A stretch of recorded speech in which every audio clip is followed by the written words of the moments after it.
Yes, sir. Thank you. So I don't really know what the purpose of all these statements from members of the committee are on both sides. I'm paying close attention. I'm totally confused.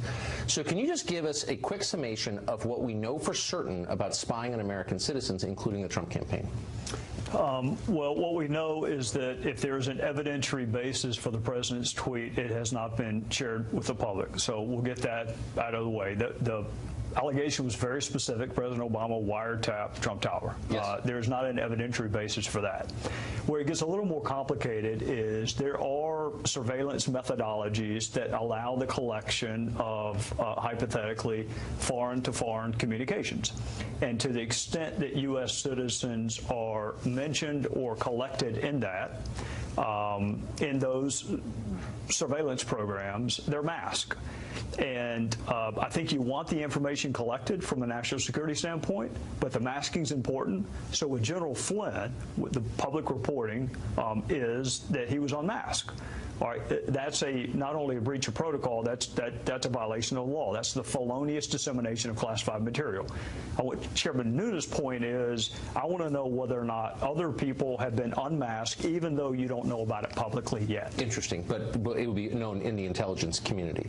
So my understanding from watching Director Comey is that intel agencies reporting to the Obama White House initiated an investigation of people around candidate Trump before his inauguration. Is that your understanding? It is not, and I would be surprised if anybody could confirm that. There's a warrant process that you have to go through with the FISA court, and it has to be approved. And again, there's a public record of all of this, Tucker, which would be in the custody of the now Trump Department of Justice. So if there were an evidentiary basis for that, it's pretty easy to lay that out. There's a paper trail. Why would Director Comey be willing to reveal the existence of some investigations but not comment on others?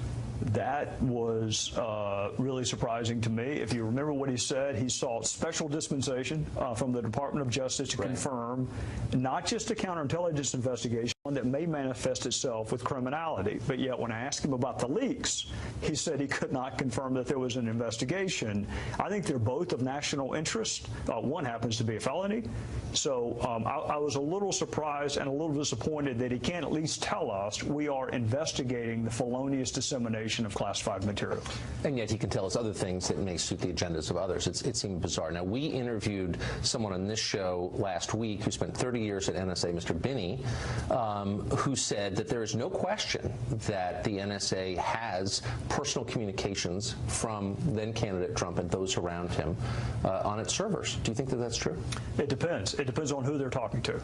If you are talking to someone for whom the intelligence agencies are authorized to collect, then yes, you may be captured on it. If there is a reason to collect on a non-U.S. citizen and you happen to call that person, then you would be collected as a U.S. citizen. That's where the masking and treating it confidentially comes into effect. But he was saying, and again, he worked there for all those years, that NSA collects basically all data coming in and out of the United States because they've tapped into the main data trunk.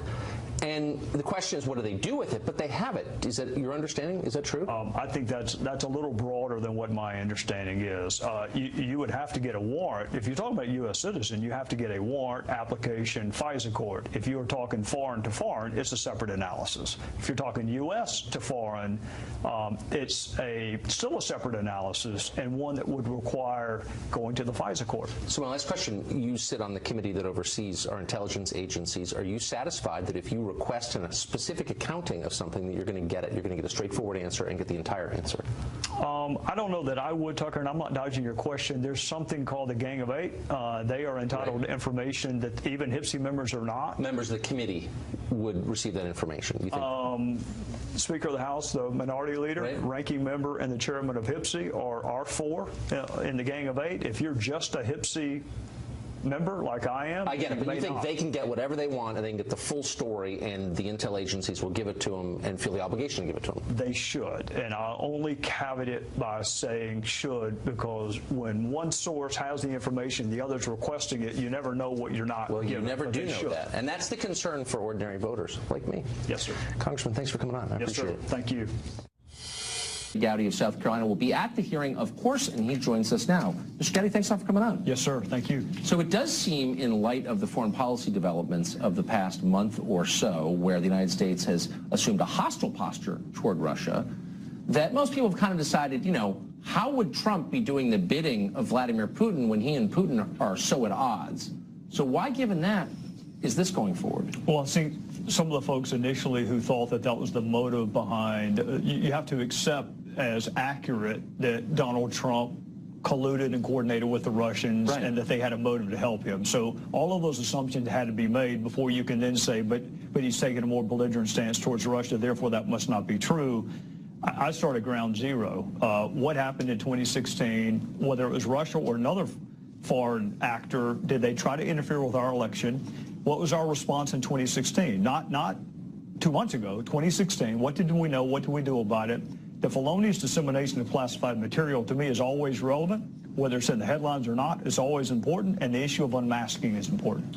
But it does seem like, look, in a world where there's only so much time and so many priorities, in a Congress where, you know, we didn't get a wall passed, Obamacare has not been repealed or replaced, where there are a lot of priorities that the president ran on remain unfulfilled, for the Republicans in the body to pursue it as basically a fever dream from CNN seems a little weird. Well, there are 6 of us, 3 Rs and 3 Ds, that right, kind of been assigned to the task force, and we're all on House Intel. So we do have broad jurisdiction, but it doesn't include the border wall, it doesn't include health care, it doesn't include tax reform. We're just intelligence. So whether it's North Korea, whether it's human trafficking in South America, right, it's what we're supposed to do, and providing oversight over the intelligence community is part of it. So Intel Committee has a robust jurisdiction, but this is part of it. No other committees of Congress, to my knowledge, are holding hearings, not on the House side. And quite frankly, Tucker, we have time. Those of us that are on Intel, we can't talk about we can't talk about North Korea. We can't talk about other things that right, we are investigating.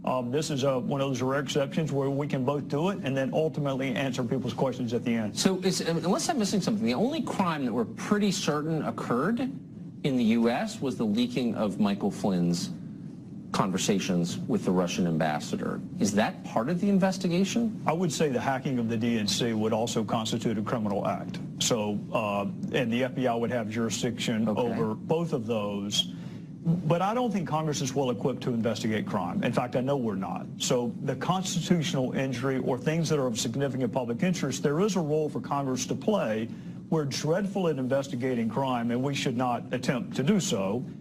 Which is why you don't hear me alleging that people committed crimes. There is a constitutional It hasn't stopped some of your colleagues, I notice. It doesn't, and that disappoints me because I think you ought to wait until all of the evidence is in and then ask the jury to draw whatever conclusion you want. But we only have one reputation, and it is so easy to accuse someone of a criminal act.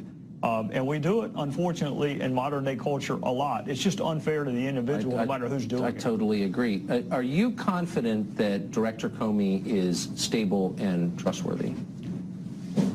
I am. I have a rich and provocative history with Director Comey, dating back to 2016. I prefer to talk to him privately than in public because, in fairness to him, he can't answer most of my questions in a public Well, he said that hasn't stopped him from making all kinds of provocative public statements and then not explaining them. I have a rich and provocative history with him. We've agreed on some matters. We've not agreed on some matters. But whether I like it or not, he's a foundational witness. In fact, he touches all 4 tranches of our investigation, and he may be the only witness that does touch everything from felonious dissemination all the way back to when did the Bureau initiate their investigation. So he's foundational. It's not fair to ask him questions in public where I know he cannot answer them. Yes. And then from him, we'll develop other witness leads and documents that we need. I'd like to ask him a few questions in public, but I don't think he's coming on. I'm on your show. I don't think he's... Well, it looks like James Comey's past shows a completely different tune towards President Obama. According to the Conservative Tribune, they're reporting, look at that creepy picture. That is creepy. Stop the presses. That is just creepy. All right. What's he looking at? What's he smirking at? I don't know, man. I don't want to know. The Conservative Tribune reports the former FBI Director James Comey's written statement to Congress was released to the public on Wednesday. It contains several eyebrow-raising pieces of information. In addition to confirming that Comey did actually tell President Trump 3 times he personally wasn't under. Stop looking at me, Comey. Stop it. You're killing me, dude. Oh, my God. Okay, hang on. Do we have another picture of Comey I can find here who's not looking at me? Despite telling him 3 times he was personally under investigation, the statement also revealed that Comey never kept detailed memos about his conversations with the former president. Former President Barack Obama, according to the Daily Caller. To ensure accuracy, he said, I began to type it on a laptop in the FBI vehicle outside Trump Tower at the moment I walked out of the meeting. Creating written records immediately after one-on-one conversations with Mr. Trump was my practice from that point forward. Comey wrote in his statement, the Comey memos have become a source of intense controversy after details of one of the memos were leaked to the media, causing Democrats to start screaming about Trump obstruction of justice. And as we learned, it was actually Comey that leaked the actual memo to a friend of his who brought it to the press. Yeah. And if you saw our report about the lawyer, Trump's lawyer said this is a violation of the presidential confidentiality between the FBI director and the president. So he said, though, it was not his practice in the past. He said he spoke alone with Obama twice in person. Neither of those circumstances did I memorialize those discussions. So, well, Comey never took notes on Obama. He never took notes on Hillary either. That entire Hillary interrogation that took place, yeah. Didn't take one note. Apparently wasn't interesting enough. But when you hate Trump, then you try to give some evidence and create some evidence against him. And that's exactly what he did, and leaked it to the press and caused a hellstorm. What are your thoughts? Comment below. Subscribe.